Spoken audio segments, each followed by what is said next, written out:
کہ وہ گلشن میں آئے ہیں، میں دیکھا جب سے یہ میں نے کہ وہ گلشن میں آئے ہیں، خوشی سے چونتا پھرتا ہوں گلشن کے پھولوں کو۔ فضیلت الشیخ حافظ عبدالرشید مرحومی المدنی اسٹیج پر تشریف لائیں اور 10 منٹ میں اپنے تاثرات کی کلمات پیش فرمائیں۔ معذرت کے ساتھ وقت بہت کم ہے، ورنہ ہم آپ کے لیے زیادہ وقت دیتے، لیکن وقت کم ہے، اس لیے صرف 10 منٹ میں کوشش کریں۔ جزاک اللہ خیر۔ السلام علیکم ورحمۃ اللہ وبرکاتہ۔ الحمد للہ والصلاة والسلام علی رسول اللہ وعلی آلہ واصحابہ ومن والاه، اما بعد۔ محترم صدر اجلاس، معزز علماء کرام، طالبان علوم نبوت اور طالبات، صورتحال آپ کے سامنے مجھے صرف تاثرات پیش کرنے اور تاثرات میں بہت مختصر وقت ہے۔ آپ نے کہا 10 منٹ، کوشش کروں گا کہ اور بھی کم وقت میں بات ختم کر دوں تاکہ ہم صدر محترم سے اپنی گفتگو سن سکیں۔ سب سے پہلی بات میں جو کہنا چاہوں گا وہ جامعہ محمدیہ منصورہ معلوم کے حوالے سے ہندوستان کے مدارس کو جامعہ کا نام دینا ایک عام سی بات ہے۔ اس کے پیچھے دو میں سے کوئی ایک وجہ ہوتی ہے، یا تو نام رکھنے والوں کو جامعہ کا معنی نہیں معلوم ہوتا ہے، وہ سمجھتے ہیں کہ جامعہ مدرسے کا ہم معنی لفظ ہے، یا پھر اس کے مؤسسین اور بانی حضرات کے سامنے ایک خواب ہوتا ہے کہ ہم اس چھوٹے سے مدرسے کو پوری یونیورسٹی بنا کر دم لیں گے۔ مولانا اشرف مولانا مختار کلوی رحمہ اللہ ان علماء میں سے تھے جن کے سامنے دوسرا مقصد تھا، وہ پہلے دن سے اس یونیورسٹی بنانے کا خواب رکھتے تھے۔ اور آج اللہ کا فضل و کرم ہے کہ ہندوستان کے جو بڑے مدارس ہیں ان مدارس میں اس رخ پر جس طرح جامعہ محمدیہ منصورہ آگے بڑھ رہا ہے، تو کبھی امید ہے کہ پوری طرح مکمل یونیورسٹی شاید سب سے پہلے یہی بن پائے۔ الحمدللہ ابھی بھی کئی کالجز وغیرہ ہیں، اس اعتبار سے ابھی بھی کہنا چاہیں تو ہم بلا مبالغہ جامعہ کہہ سکتے ہیں۔ اس حیثیت سے میں مبارکباد دیتا ہوں اور اسی سے جوڑ کر یہ بات کہنا چاہتا ہوں، یونیورسٹیوں میں سیمینار منعقد کرنا یہ یونیورسٹیوں کے کلچر اور ماحول کا لازمی حصہ ہے، اور مجھے خوشی ہے کہ آپ نے اس جامعہ کے اندر ایک سیمینار منعقد کیا جو واقعی معنوں میں سیمینار ہے، خطابات کا مرکز نہیں ہے۔ میں یہ بات بڑی ذمہ داری کے ساتھ کہنا چاہتا ہوں کہ اس وقت ہندوستان کے اندر جن مجالات کی شدت سے کمی محسوس ہوتی ہے وہ اس قسم کے سیمینار ہے۔ سیمینار کے نام پہ صرف ایک طرفہ خطابات ہو رہے ہیں، لیکن سیمینار جن میں دو طرفہ معاملات ہو یہ بہت کم ہے۔ میں اس حیثیت سے بھی مولانا اشرف حافظ اللہ کو اور ان کی جو ٹیم ہے خصوصاً اس سیمینار کے خصوصی جو روح روا ہے سب کو مبارکباد دیتا ہوں کہ آپ نے ایک صحیح بنیاد ڈالی ہے، اللہ کرے یہ دیر تک جاری رہے۔ تیسری بات جو میں اس سلسلے میں کہنا چاہتا ہوں وہ یہ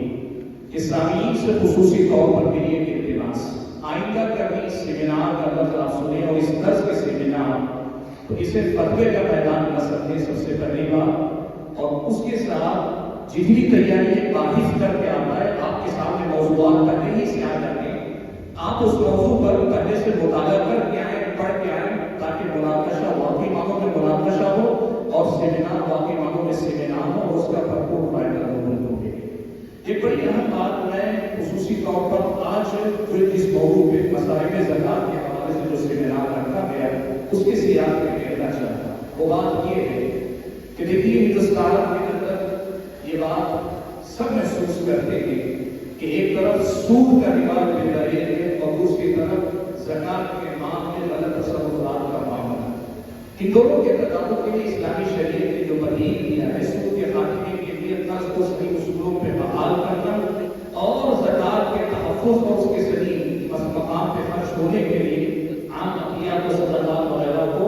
رواج دینا، یہ پیغام میرے خیال میں بڑے واضح انداز میں اس تاریخ سیمینار سے گیا ہے۔ اس پر میں تمام ملتزمہ کو خصوصی طور پر مبارکباد دیتا ہوں۔ اب یہاں سے آواز دینی ہے، اب یہ آواز اسی چہار دیواری میں نہیں رکنی چاہیے،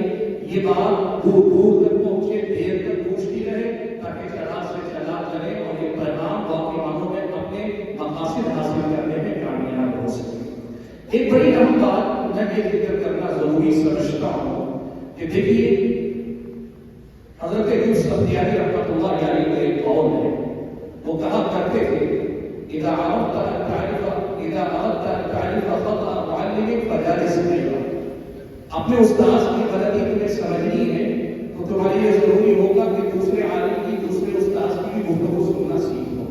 ورنہ آپ کی اگر صرف ایک عالم کی گفتگو سنے گا تو اسے لگے گا کہ سارا جہاں اسی ایک عالم کے اندر سمٹ گیا۔ سیمینار ایک ایسا ہی موقع ہے جہاں سے آپ کو اسی کا پیغام دیا جاتا ہے۔ میں ایک بات آپ کو بتاتا ہوں، ہمارے اساتذہ سے جو نصیحتیں ہم نے سیکھی ان میں سے یہ تھی، وہ کہتے تھے کہ طلبا کو چاہیے کہ ابن حزم کو ضرور پڑھیں، لیکن ابن حزم کو سب سے پہلے نہ پڑھیں۔ کہتے تھے ابن حزم کو پڑھنے کا یہ فائدہ یہ ہوگا کہ سنت سے محبت کا جو جذبہ فکری مسائل پہ بات کرتے ہوئے وہ خوب طالب علم کے اندر اترے گا، لیکن اگر طالب علم فقہ اور فقہا کی جو مختلف اتجاہات ہوتے ہیں ان کو سمجھے بنا اگر ابن حزم کو پڑھے گا تو وہ ظاہری ہی بنے گا، وہ حدیثی کے منہج پر بھی وہ نہیں آ پائے گا، سے جائے کہ وہ کہا کہ مواقع کو سمجھ سکتے۔ میں یہ پیغام دینا چاہتا ہوں اس اسٹیج سے، آپ کے سامنے جو بھی بات رکھی گئی لڑکے کی چوٹ پر رکھی گئی اور ہم ٹھوک کر انہوں نے بات کی، لیکن یہ بات یاد رکھیے کہنے والے بھی یہ نہیں مانتے کہ ان کی بات کرتے آتے ہیں۔ میں یہ بات اپنی طرف سے نہیں کر رہا ہوں، ان سے کتابوں سے میری گفتگو کے بعد آپ کو اطلاع دے رہا ہوں، وہ یہ نہیں کہہ رہے کہ ہمارا کہا حرف آخر ہے، لیکن وہ یہ ضرور کہنا چاہتے ہیں کہ میرے اس پیغام کو آپ واقعی معنوں میں سمجھیں کہ اس میں جو فساد ہے اس فساد کے خاتمے کے لیے کتاب و سنت کی صحیح بنیادوں کی طرف لوٹنا ضروری ہے۔ دو بنیادی باتیں ہیں، اگر اس پر ہم محنت کریں گے یہ بات واقعی معنوں میں خیر کا باعث بنے گی۔ پہلی بات، آپ حق کے لیے تجرد آپ کے اندر ہو، آپ حق کے جو ہے متلاشی ہو، اور آپ کو جو حق سمجھ میں آتا ہے دلیل کی بنیاد پر ڈرنے کی چوٹ پہ کہیں بلا خوف میں توبہ کرنا،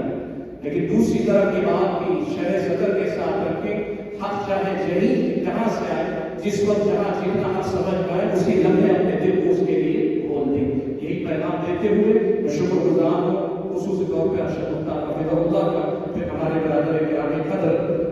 فضیلت الدکتور نسیم صاحب کا کہ انہوں نے خصوصی طور پر مجھے یہاں شریک ہونے کا موقع دیا۔ حقیقت یہ ہے کہ میری یہاں شرکت بحیثیت طالب علم تھی اور ابھی بھی ہے، لیکن آپ نے مجھے یہاں اسٹیج پہ بلا کر یوں سمجھیے کہ طالب علم کی حیثیت سے بڑھا کر ایک پیغام دینے والا بھی بنا دیا۔ میں اس پر بھی آپ کا شکریہ ادا کرتا ہوں۔ اللہ تعالیٰ آپ کو توفیق عطا فرمائے۔ جزاک اللہ۔